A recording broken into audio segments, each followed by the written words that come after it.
అన్ని రకాల నొప్పుల నుండి తక్షణ ఉపశమనం కలిగిస్తాయి my doctor pain relief products. ఎటువంటి సైడ్ ఎఫెక్ట్స్ లేకుండా. సార్ నమస్తే అండి. ప్రాజెక్ట్ కే మరొకసారి ప్రభాస్ ఫ్యాన్స్, తెలుగు ఆడియన్స్ అందరూ కూడా చాలా ఎక్సైట్ అవుతున్న ప్రాజెక్ట్. అండ్ అలాగే టీజర్ వచ్చిన తర్వాత ఫుల్ కాన్ఫిడెన్స్ వచ్చేసింది సార్. మీరేం టీజర్ చూసిన తర్వాత మీ అభిప్రాయం ఏంటి? ఆల్రెడీ మీరు సెట్స్లోకి వెళ్ళి కూడా చూసి వచ్చారు కాబట్టి ఒకసారి. ఏం లేదు, అది టీజర్లో కూడా ఇప్పుడు నేను అనుకుంది కానీ నేను చూసింది కానీ అక్కడ ఏం చూపించలేదు. టీజర్లో చాలా తక్కువ చూపించారు. టీజర్లో చాలా మినిమల్గా చూపించారు టీజర్లో నాకు తెలిసినంతవరకు. సో అసలు ప్రాజెక్ట్కి అసలు మనకేమి చూపించలేం. ఒక శాంపుల్ చూపించారన్నమాట. అంటే ఒక మెతుకు తినండి, మిగతాదంతా తర్వాత చూపిస్తాం అన్నట్టు. అన్నం అంతా ఉడికిందో లేదో మెతుకు చూస్తే చాలు అన్నట్టు ఒక మెతుకుని చూపించారు మనకి. బట్ అది డెఫినెట్గా ఇట్ విల్ బి టోటల్గా ఇంటర్నేషనల్ లెవెల్లో తీసిన సినిమా, ఇంటర్నేషనల్ స్టాండర్డ్స్లో ఉంటుంది. అందులో టైటిల్ కూడా కల్కి 2898 అన్నారు. అంటే 800 సంవత్సరాల తర్వాత సినిమా, 900 సంవత్సరాల తర్వాత సినిమా. సో ఆ ఫ్యూచర్ని కూడా ఎలా చూపించారు వాళ్ళు అనేది చూడాలి. సో దీంట్లో మీకు ఏం చూపించరా కల్కిలో? అవును సార్, టీజర్లో ఏమీ చూపించరు. సో ఆ ఫ్యూచర్ మీద వాళ్ళు తీస్తున్న అయితే ఉన్నాయో దాన్ని చేస్తున్న గ్రాఫిక్స్ కానీ, ఆ లెవెల్ ఆఫ్ ఇది కానీ, ఆర్టిస్టులు ఉండేది కానీ, సో ఇప్పుడు నేను రివీల్ చేయటం కంటే అది వాళ్ళు చేసేటప్పుడు చేయటం బాగుంటుంది. అది సో ఇట్ ఈస్ అమేజింగ్. ఎంత ఉంటుందో మనకు తెలియదు. ప్రాజెక్ట్ కే అనగానే ఫ్యూచరిస్టిక్ గా ఉండొచ్చు అండ్ గ్రాఫిక్స్ ఇవన్నీ హై లెవెల్ ఉంటాయి, ఇంటర్నేషనల్ స్టాండర్డ్స్ ఉంటాయని ఒక థాట్ ప్రాసెస్, ఒక ఆల్రెడీ ఒక వ్యూ అయితే అందరికీ ఉంది. అయితే నాగ్ అశ్విన్ చేస్తున్న మ్యాజిక్ ఇప్పుడు ఇంకా క్యూరియాసిటీ పెంచడానికి మెయిన్ కారణం మన మైథాలజీని అండ్ అలాగే ఫ్యూచరిస్టిక్ ఐడియాని కలపటం. సో అశ్వత్థామ అసలు అమితాబ్ బచ్చన్ గారి క్యారెక్టర్ ఏంటి? మనకి ఫస్ట్ షాట్ చూస్తే ఆయన పడిపోయి ఉంటారు, కానీ నెక్స్ట్ ఆయనే మళ్ళీ యూనో ఇన్ ద ఫ్యూచర్ 2898లో వస్తున్నారు. అంటే మనకి చాలా ఇప్పుడు ఆంజనేయ స్వామి, అశ్వత్థామ వీళ్ళందరూ మరణం లేని వాళ్ళు ఇంకా ఉన్నారు అని అంటూ ఉంటారు కదా సార్. సో అసలు ఆ మైథాలజీని అలాగే ఫ్యూచర్లో వాళ్ళు కనుక వస్తే ఎలా ఉంటుంది అనేది చూపించిపోతున్నారా అనే క్యూరియాసిటీ పెరిగింది సార్. అశ్విన్ ఒక అన్ప్రెడిక్టబుల్ డైరెక్టర్. అతను మా ఫస్ట్ సినిమా ఎవడే సుబ్రహ్మణ్యంలోనే మీరు చూస్తా అంటే ఒక ఆధ్యాత్మికత ఇవన్నీ చెప్తా వచ్చాడు. అతను ఒక ఫిలాసఫీ ఉంటుంది అతని సినిమాలో ఒక ఫిలాసఫీ ఉంటుంది. సో ఇప్పుడు దీనికి వచ్చేటప్పటికి ఇంకా మహానటి తీశాడు. మహానటి ఏముంటుంది, డ్రై సబ్జెక్ట్. ఆవిడ ఏముంటుంది, సావిత్రి గారు ఆవిడ ఏదో కష్టపడి ఉంటుంది, హీరోయిన్ అయ్యి ఉంటుంది, పెళ్లి చేసుకుని ఉంటుంది, ఇంకోటి సింపుల్ కథ అది. బట్ దాన్ని మనం అసలు ఎలా చూపిస్తాడు అని ఆశ్చర్యంగా ఉంటే అంతకంటే మన ఇంకా అబ్బురపరిచాడు అతను. దాన్ని మనం పిచ్చెక్కిపోయి చూశారు జనం అంతా.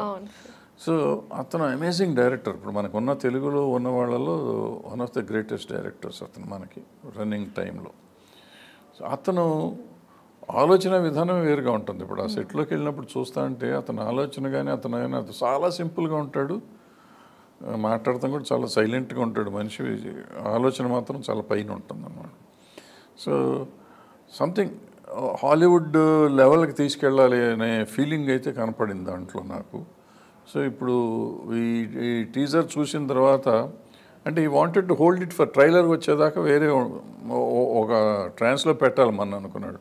అది వచ్చినాక మళ్ళీ వావ్ ఫీలింగ్ మళ్ళీ వస్తుంది. సినిమాకి వెళ్తే ఇంకొక వావ్ ఫీలింగ్ వస్తుంది. సో టైమింగ్ ఇస్తున్నాడు అతను మనకి, అంతకంటే ఏం లేదు. ఓకే, సో ఇన్స్టాల్మెంట్లో మనకి ఆ వావ్ ఫ్యాక్టర్ని క్రియేట్ చేస్తున్నారు అనమాట. సో అయితే ఈ అంటే మనకి తెలుగు సినిమా గ్లోబలైజ్ అవ్వటం వేరు. ఇన్ని రోజులు మనతో అదే జరిగింది. తెలుగు సినిమా వచ్చు, సౌత్ సినిమా వచ్చు, రాజమౌళి గారి బాహుబలి కానివ్వండి, లేదంటే RRR కానివ్వండి, KGF కానివ్వండి, ఇవన్నీ కూడా. But for the first time మన టీజర్ కూడా అక్కడ రిలీజ్ చేయడం అబ్రాడ్లో, అండ్ పెద్ద స్టార్ కాస్ట్ పెట్టడం, అండ్ ఇది ఒక హాలీవుడ్ ఫిల్మ్ ఏమో మనకి ఇక్కడ మామూలుగా రిలీజ్ అవుతుందేమో మన ఆర్టిస్టులతో ఆ లెవెల్లో చేయాలనే ప్రయత్నం. ఇప్పుడు కాన్కామ్లో నాకు తెలిసినంత వరకు టికెట్స్ ఉంటాయి అక్కడ. ఇప్పుడు మనం ఇక్కడ షోలు పెడతాం, ఫ్రీ టికెట్లు ఇచ్చి పంపిస్తాం జనానికి, లోపలికి తీసుకొచ్చి జై కొట్టిస్తూ ఉంటారు. అక్కడ టికెట్లు కొనుక్కుని వస్తారు జనం. అమెరికాలో అసలు చేయటమే గొప్ప విషయం. అది చేసినాక టికెట్ కొనుక్కొని లోపలికి రావడం అంతకంటే గొప్ప విషయం కదా. సో బజ్ అక్కడి నుంచే స్టార్ట్ చేశారు క్రియేట్ చేయడం. అవును. సో దానికి ఎట్లా మనం హాలీవుడ్కి వెళ్ళాలి మనం.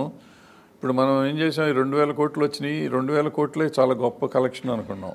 నేను మొన్న కూడా ఫస్ట్ దాంట్లో కూడా చెప్పాను, నేను హాలీవుడ్ టాప్ 10 ఫిల్మ్స్ చూస్తే 50,000 crores ఉంటుంది. 50,000 కోట్లు, 2,000 కోట్లు కాదు. సో 50,000 కోట్లు రావాలి దీనికి కూడా అని నా ఫీలింగ్. రావాలి 50,000 కాబట్టి 10,000 కోట్లనే వచ్చిందనుకోండి, అసలు అంతకంటే అచీవ్మెంట్ అంటే టాప్ 100లోకి వెళ్ళిపోతాం అక్కడ మనం. అవును.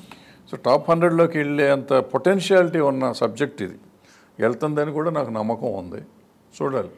బట్ మనం చూసినవి అన్ని, మనం నమ్మినవి అన్నీ జరుగుతాయి అనుకుంటే మనం కూడా చాలా చదువుతాం కదా. But I believe and I expect it to come to my expectations.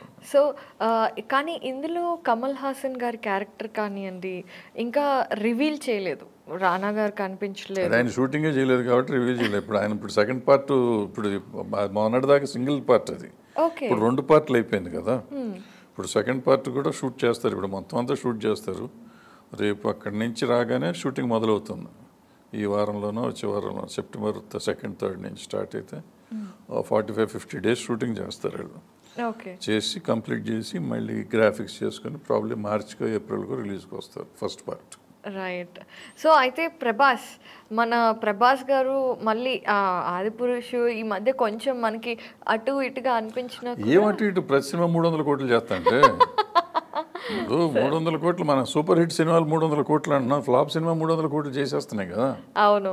ఇప్పుడు ప్రభాస్ అయిపోయాడు, flop, Radhe Shyam flop, Saaho flop, Adipurush flop, అన్ని 300 కోట్లు టచ్ చేసినాయి కదా.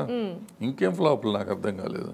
అంటే ఆయన లుక్ కూడా ఈసారి చాలా సాటిస్ఫైయింగ్గా ఉంది అనేసి, అంటే ఒక యాక్షన్ హీరో చాలా రోజుల తర్వాత మళ్ళీ ప్రభాస్ గారిని అటువంటి అంటే లుక్లో నిజం చెప్పాలంటే కొంచెం మిక్స్డ్ రిపోర్ట్ ఉంది.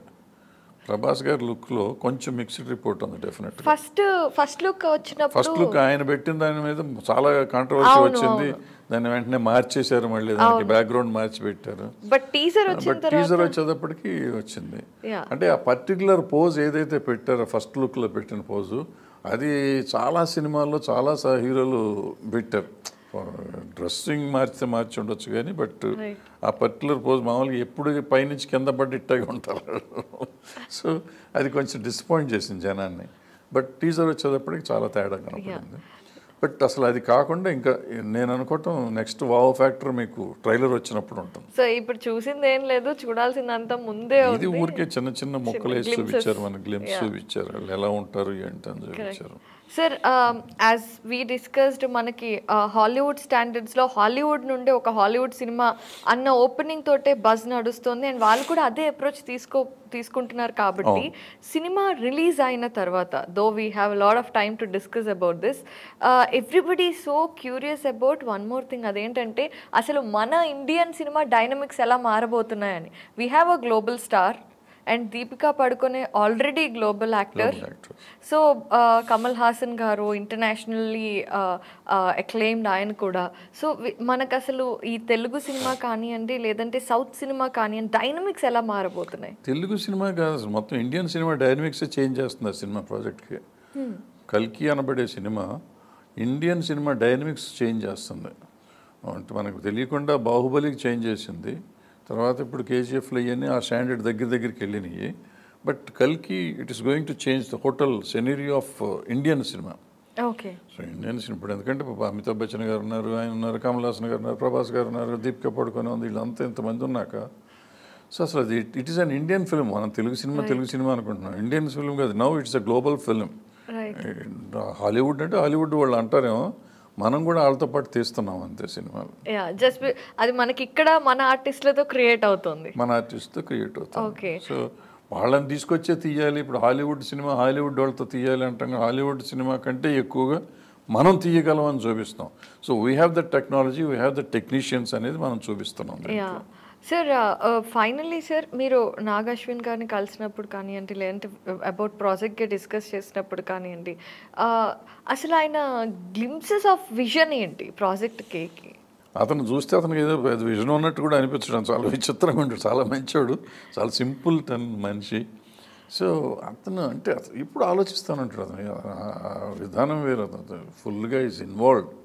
రాజమౌళి గారు కానీ నాగశ్విన్ కానీ వీళ్ళంతా ఆ సినిమా అనేది వచ్చిందంటే వాళ్ళకి అది తప్ప వేరే లైఫ్ ఉండదు, వాళ్ళకి సినిమా తప్ప వేరే లైఫ్ ఉండదు, అసలు వేరే విజన్ వేరే దాని గురించి ఆలోచించరు, అసలు ఏం జరుగుతుంది ఏంటో పక్కన మనం ఉన్నామా లేమో కూడా తెలియనంత పరిస్థితులు ఉంటారు వాళ్ళు.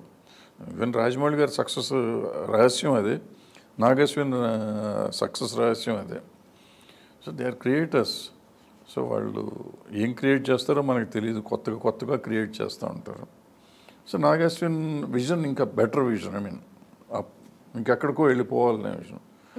ఆయన కూడా మెల్లిగా ఇప్పుడు మగధీరతో స్టార్ట్ చేశాడు, ఒక కాస్ట్లీ సినిమా తీయటం ఏంటి తెలుగు సినిమా కానీ 60 కోట్ల ఆ రోజుల్లో పెట్టి తీసి చూపించాడు. అది శాంపుల్గా తీసుకుని బాహుబలి తీశాడు. బాహుబలి 1 తీసేసరికి వచ్చింది, 2 తీసేసరికి ఎక్కడికో వెళ్ళిపోయాడు. Now is trying to RRR actual normal cinema కింద మొదలెట్టాడు ఆయన, ఓన్లీ తెలుగు కింద మొదలెట్టాడు. దాన్ని మెల్లిగా మల్టిప్లై చేసేసరికి అది కూడా వర్కౌట్ అయింది, ఎందుకంటే బాహుబలి క్రేజ్ దీని మీద పనిచేసాను. ఇప్పుడు ఆయన చేయబోయే సినిమా మన మహేష్ బాబుతో చేసే సినిమా ఎప్పుడు చేసినా కానీ దాన్ని కొంచెం హాలీవుడ్ రేంజ్కి తీసుకెళ్దామని. ఇప్పుడు ఇది వచ్చిన తర్వాత మరి ఆయన ఆలోచన ఎట్లా ఉంటుందో తెలీదు. కల్కి వచ్చిన తర్వాత కల్కికి ఇప్పుడు వస్తున్న బజ్జను చూసినాక Rajamouli mind state of mind ఎలా ఉంటుంది అనేది మనం ఆలోచిస్తే అది ఎక్కడికి వెళ్తుంది, దీన్ని దాటాలని ఆయన ఆలోచిస్తాడా, ఆయన తర్వాత అనుకుంటూ వచ్చేది, ముందు ఇది వచ్చేస్తుంది కాబట్టి అది ఎట్లా ఏంటి అనేది చూడాలి. బట్ డెఫినెట్గా రాజమౌళి గారు కూడా ఇంకా ఎక్కువ ఆలోచిస్తూ ఉంటాడు ఏదో చేయాలని. సో ఈ గ్లోబల్ వార్ మన మధ్య నడుస్తుంది ఇప్పుడు, హాలీవుడ్తో కదా పోటీ పడతాం, హాలీవుడ్తో పోటీ పడుతున్న ఇండియన్ డైరెక్టర్స్ అవుతారు, వాళ్ళు తెలుగు వాళ్ళు అవటం మనం గర్వించాలి. నిజమే సార్. సో మొత్తానికి ఆడియన్స్కి మాత్రం ఇదంతా ఈ సినిమాలన్నీ కూడా ఫీస్ట్ లాగే వస్తున్నాయి. ఎప్పుడో హాలీవుడ్ నుండి వచ్చిన సినిమాలు చూడటం కాదు, మన వాళ్ళే హాలీవుడ్ రేంజ్లో తీసిన సినిమాలు గ్లోబల్గా అన్ని కంట్రీస్లో వాచ్ చేసి మనకి మనం ఎస్టాబ్లిష్ అవ్వడం అనేది it's kind of golden era. So what do you want to say finally sir, project కే కల్కి ట్రైలర్ ఎప్పుడు వస్తుందంటారు? మేము ఎప్పుడు ఇంకా ఇప్పుడప్పుడే రాదు ట్రైలర్, మీకు జనవరి తర్వాత. అరే చాలా టైం ఉండిపోయింది కదా సార్. తర్వాత మార్చిలో వస్తుంది రిలీజ్, సమ్మర్ రిలీజ్కి వస్తుంది 90% నాకు తెలిసినంత వరకు. ఓకే. సో డెఫినెట్గా ఈసారి మీరు సెట్స్కి వెళ్ళినా అప్పుడు మమ్మల్ని కూడా తీసుకెళ్ళండి, మేము కూడా చిన్న గ్లిమ్సెస్ ఎంజాయ్ చేస్తాము.